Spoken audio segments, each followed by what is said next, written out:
Hey guys! So we've got another My Life with ADHD, trying out a few new things, preparing for the Japan trip.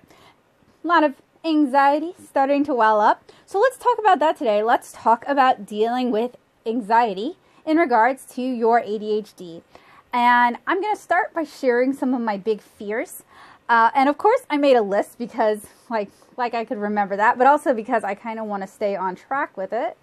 I apologize for the unsteady handy cam. I am, like I said, trying out some new materials today, so we'll see what works and what doesn't.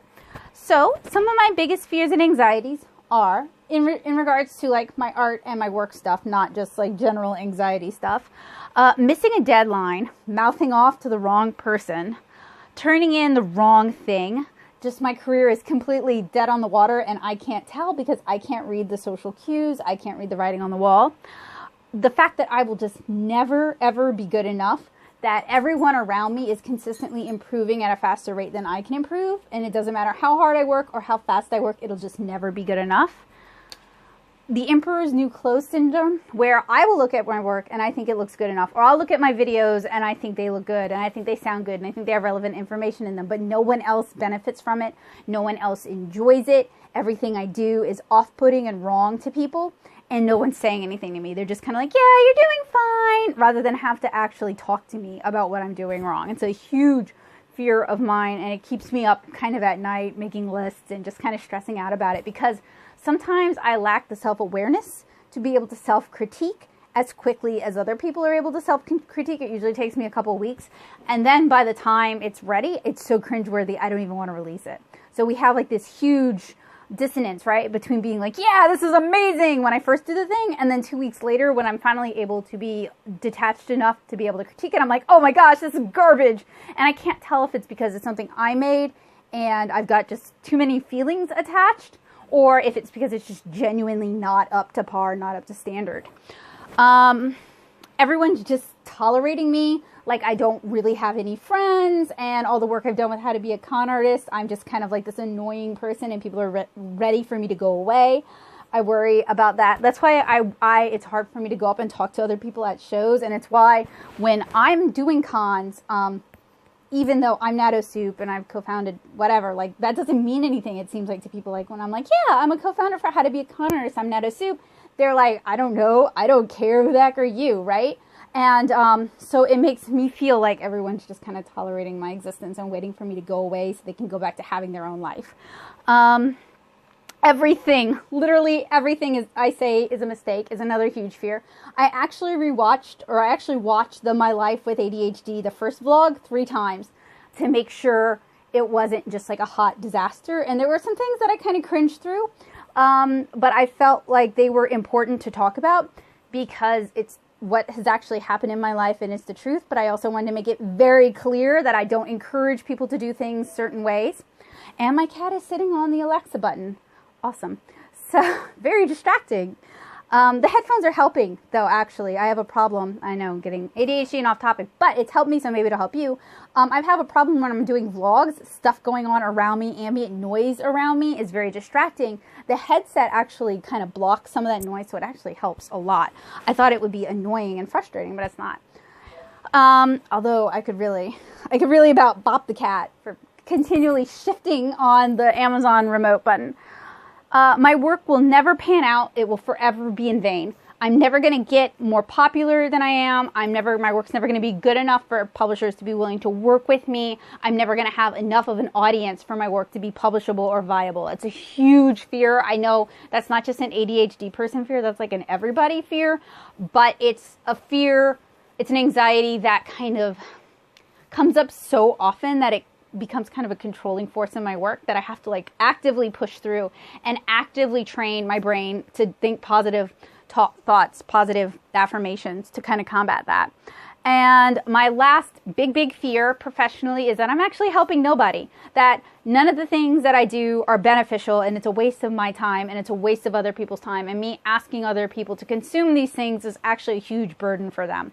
So these are a few of the things that I worry about frequently that are kind of driving negative thoughts in the back of my mind, that they do push me to try to improve, but they also shackle me and keep me from trying new things or from improving as much as I would like or from taking the chances and talking to people that I should be doing. These are things that, you know, when I'm trying to pitch to editors, trying to pitch to companies, it actually stops me from hitting send on that email. Or when I'm talking to other artists about my work, I will just stop talking about it. Like, I'll get one sentence in, I'll see that their faces are just kind of blank, and I'll just be like, they clearly don't care at all. I'm going to shut up. And then I'll let them talk at me for an hour about their stories that I did care for 15 minutes, and then I quit caring for 45, but I'm still smiling, right? So, you know, being someone with ADHD, I'm not really hot on the term ADHDer, but I was also early diagnosis, so this has always been part of my personality. I understand that sometimes I'm hypersensitive to other people's reactions. I'm always reading maybe too deep, and I'm a decent read at people who I've just met, but I'm a terrible read at people who I know really well, because it's like all of those first cues get I kind of make excuses for people, and I let things slide that I wouldn't normally let slide with someone I'm just meeting. So I do understand that a lot of these concerns are kind of just me spinning myself up, spinning myself out, but it's still stuff that I struggle with regularly, and it's something that I have to work through. So I'm still developing techniques to deal with these sort of anxieties. I have found that making lists of things, I try to make my list positive. So I do pros and cons lists, which are great, and they're great for helping me decide like what cons not to do anymore because they're just not worth it, or what advertising venues are beneficial to me and which ones aren't, or things of that, whether I should invest in a new piece of equipment, because I'm impulsive. I will buy it all, as you guys have seen.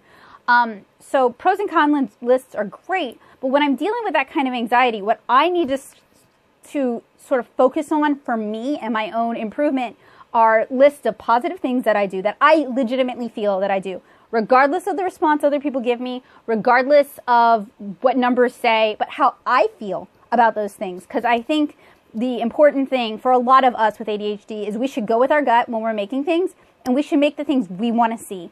And I think if we enjoy what we're making and if we believe in the content, we will end up finding our audience. And I really believe that from the bottom of my heart. It's been a driving force for 7-Inch Kara. It's been a driving force for this channel. And to a large extent, it's been why I don't do a million alcohol marker reviews on the blog, and I instead focus on comic stuff and on watercolor stuff, even though it's less popular, because I think those are evergreen topics that will always be important to people. Whereas with alcohol markers, I think they're here to stay. I'm not calling them a fad, but I think we're going to stop seeing so many companies introducing so many copycat markers once they realize they've kind of ruined the market for that. So go with your gut is a big one. And sometimes we second guess our guts. So that's when the pros and cons lists are really important. And I have also found that if I keep thinking about a story idea, if my brain keeps wanting to play in that playground, then it's worth taking notes on that world, and it's worth developing it. But, you know, I don't want to be one of those. I know a lot of creators who have like 16 stories going on, and they make progress on none of them. And they're just so full of ideas, and that's great. Like, I'm not crapping on that, and I am full of ideas too. But the difference is that I know that if I constantly stop my focus on Kara to work on other comic ideas that aren't intended to be little short standalone things, so for anthologies or for published work, I will never finish Kara. And it's really important to me that I finish that project. I really want to finish one long form project. So what I will do is I take notes in my phone, I take notes in my sketchbook, I'm always writing notes about story ideas, and that kind of helps me keep those ideas for later, when I might need them for an anthology, when I might want them for a pitch, or when Kara's finished, or if I'm just like burnt out on Kara and I want to work on something new and something different, rather than constantly splitting my focus and developing several projects all at the same time. Now, I say that, but like I have the blog and I have this YouTube channel, and I'm doing this series and I'm doing all these reviews and all these other things. Like, I am constantly juggling things all the time because I do need constant stimulation, but at least they're all in different arenas, so my brain can kind of compartmentalize that, and that helps. So making lists is super important, and keeping track of my ideas is super important. Getting feedback from people I trust. And when I say people I trust, that's another thing. Like, I've noticed that a lot of people with ADHD, we tend to be friends with people who are very critical of us.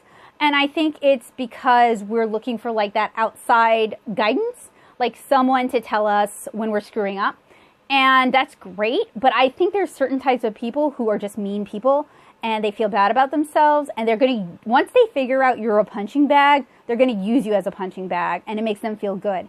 I have a tendency of making friends with arty people who become like that with me, and then I wonder why our relationship is garbage and why I hate seeing them. So what I've started doing is when that starts, I have to remind myself, I'm a highly educated person. If I'm asking their opinion, that's great. If I'm not asking their opinion, I am not obligated to take it. And if it goes in a direction that I don't want to deal with, if I'm not prepared to deal with it, then I can ask them to stop, and I can remind them that this isn't a critique. I didn't ask for your help. I'm not looking for you to guide my life. I'm an adult. I can do this. So having boundaries has been good for me to keep me from having these really toxic people kind of controlling my life and puppeting my life. So that has actually really helped with some of the things on that list. It hasn't solved everything, but it's helped a lot. I've also stopped catering negative thoughts. I know a lot of us with ADHD, especially artists with ADHD, we're very, very hard on ourselves. We're super critical. We are more critical of our work than other people are of our work, or at least other people are willing to be vocal about our work. I can't read minds, so I can't predict what other people, but we tend to be super critical, but we don't have solutions for that. So we're exactly like those mean friends we surround ourselves with, in that we're constantly putting our own work down and putting ourselves down, and we feel like garbage all the time. And then we expect ourselves to produce a lot of work while we feel like garbage. So I've been working really hard on not catering those sort of thoughts, shutting those sort of thoughts down. And sometimes I have to go as basic as, you're a good person, Becca. Like, you work really hard and you're always trying to help other people, and you share your education with other people, and you share what you know with other people, and you don't really ask for anything in return. You don't demand anything in return. You deserve nice things, and you deserve to be happy, and you deserve to work on the projects that you enjoy. So sort of reminding myself of that, like, I decided to be my own best friend and stop waiting for other people to give me the validation that I can give myself, right? Like, because I know I'm working hard, and I know I'm trying, and I know I'm doing the best that I can do. And changing how I treat myself has actually helped me do more work, because I don't feel like garbage all the time. And it's not like I'm beating a mule, because that's what it was. It was like I was beating a mule to get her to do more work, and then wondering why she wasn't doing enough work. So by treating myself with kindness and actually cutting back on what I expect myself to do every day, I've gotten a lot more work done, and I'm happier with the quality of work. So that's been a work in progress. It's been like about a year since I started doing that consistently, and it's helped a lot. So going back to the lists, I have two main types of lists. I have lists of positive things about a project or myself, things that I'm proud of, and then I have a list of constructive things that I can act upon. So these are not things like, I need to hit 5,000 subscribers. I can't control that. It's things like, I want to review X, Y, and Z in this time frame. Or I'd like to talk to my editor about reviewing videos in this time frame so that I can get things out in a more timely fashion. Or I want to start promoting what I do, so I'm going to make these postcards that outline all the things I do that I can hand out at cons, and maybe people can find it more easily. So constructive, actionable lists that I can like break down and do either immediately or start working into my daily life.